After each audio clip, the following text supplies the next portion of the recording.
Assalamualaikum students, how are you? I hope you will be fine. Mathematics class 9, exercise 6.2. Students, we have a two right angle triangle. देखिए हमारे पास right angle triangle है. इसको right angle triangle क्यों कहते हैं? क्योंकि it has an angle of 90 degree.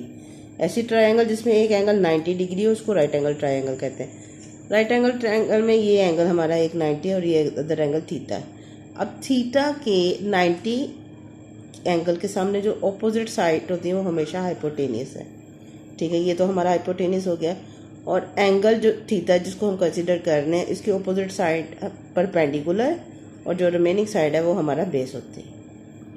अब इसमें ये बेस है, ये हाइपोटेनियस है, ये perpendicular according to this angle theta. अगर हम एंगल फाई की बात करें तो 90 के सामने जो साइड है वो क्या है? हाइपोटेनियस है. और एंगल अब फाई को कंसीडर कर रहे हैं ना, इसके ऑपोजिट साइड जो है वो परपेंडिकुलर है और इसके साथ ये बेस जो रिमेनिंग अदर साइड वो बेस हो जाएगी.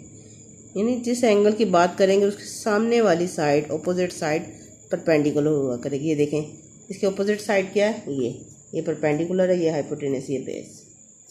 और साइन थीटा किसके इक्वल होता है? Perpendicular over hypotenuse. पी से perpendicular, H for hypotenuse. Cos theta base over hypotenuse, B by H base over hypotenuse. Tan theta P by B यानी perpendicular over base. अब sine theta का reverse cosecant theta होता है, cos theta का reverse secant, tan का cot. ये आपने mind में रख लेना. तो रिवर्स है, इनकी वैल्यू भी देखें, ये पी बाई एच है तो ये क्या हो जाएगा? H by P. Cos theta की वैल्यू बी बाई एच है यानी बेस ओवर हाइपोटेनियस, तो सीकेंट की वैल्यू आ जाएगी एच ओवर बी. इसका रिवर्स यानी हाइपोटेनियस ऊपर आ जाएगा, बेस नीचे. टैन पी बाई क्यू है तो टैन का रिवर्स कॉट है तो रेसिप्रोकल कॉट है, तो ये पी बाई बी है तो ये बी बाई पी हो जाएगा यानी बेस ओवर परपेंडिकुलर. तो ये रिलेशन आपने अच्छे से याद रखने हैं. एक्सरसाइज की तरफ चलते हैं. Exercise 6.2 question number 1. For each of the following right angle find the trigonometric ratio. हमारे पास इन एंगल्स के लिए हमने ट्रिग्नोमेट्रिक रेशो फाइंड आउट करनी है. तो ये 90 के साइड में हाइपोटेनियस है और एंगल के सामने वाली साइड है हमारा परपेंडिकुलर और अदर साइड भी ये बेस है.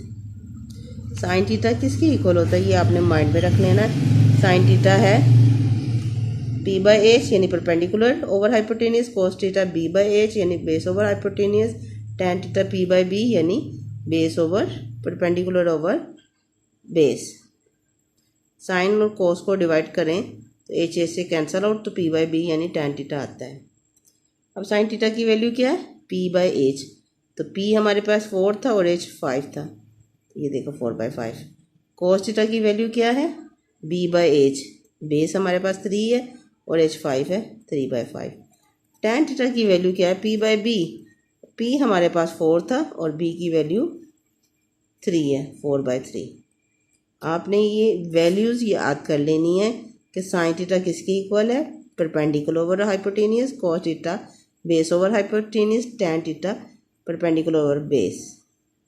इस तरह P by H, B by H, H H से cancel out, P by B आ जाएगा टैन थीटा. अब कोसिकेंट थीटा किसका रिवर्स है? ये भी हमने पढ़ा था. कोसिकेंट थीटा साइन का रिवर्स है. तो साइन की वैल्यू क्या आई थी? 4/5. तो ये इसका रेसिप्रोकल है तो 5/4 आ जाएगी इसकी value. Cosecant theta, secant theta किसका रिवर्स है? रेसिप्रोकल है कोस थीटा का, तो फिर सीकेंट थीटा की जगह कोस थीटा आ जाएगा. ये 3/5 था तो इसकी वैल्यू 5/3 आ जाएगी. इसका रेसिप्रोकल है ना. और कॉट थीटा और tan theta both are reciprocal to each other. Tan theta की वैल्यू है पी बाई बी यानी परपेंडिकुलर ओवर बेस, तो ये 4/3 आ जाएगा परपेंडिकुलर ओवर बेस. यहाँ पर सॉरी 5 है. अब एंगल की बात कर रहे हैं ना, तो एंगल हमारा ये 5 कंसीडर होगा. ये एंगल के सामने वाली साइड, अब ये हमारा परपेंडिकुलर है और जो 90 के एंगल के सामने साइड होती है वो हाइपोटेनियस है और अदर साइड ये बेस है. तो इन्होंने कॉट टैन थीटा क्या है? P by B. अब बेस पी हमारा ये और परपेंडिकुलर बेस ये, तो ये आ जाएगा 3/4 टैन की. तो टैन का रिवर्स रेसिप्रोकल कोट है तो वैल्यू की 3/4 क्या हो जाएगी? 4/3. कोसिकेंड किसके इक्वल होता है 1 ओवर साइन। तो साइन की वैल्यू क्या है p/h। तो इसमें p क्या है 3 और h क्या है 5, 3/5।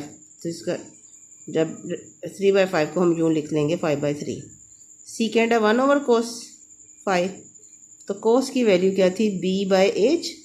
तो b हमारे पास था 4 और h क्या था 5।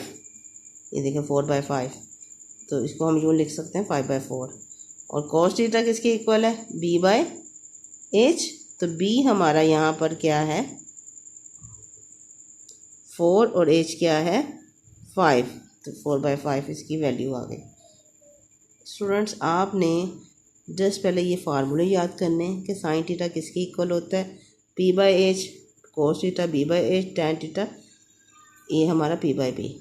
तो जस्ट आपने साइन कोस टैन की वैल्यू पुट कर देनी डायग्राम से देख के, ट्रायंगल से देख के। I hope you will understand. In case of any problem you can ask me. Thank you. Have a nice day. अल्लाह हाफिज़।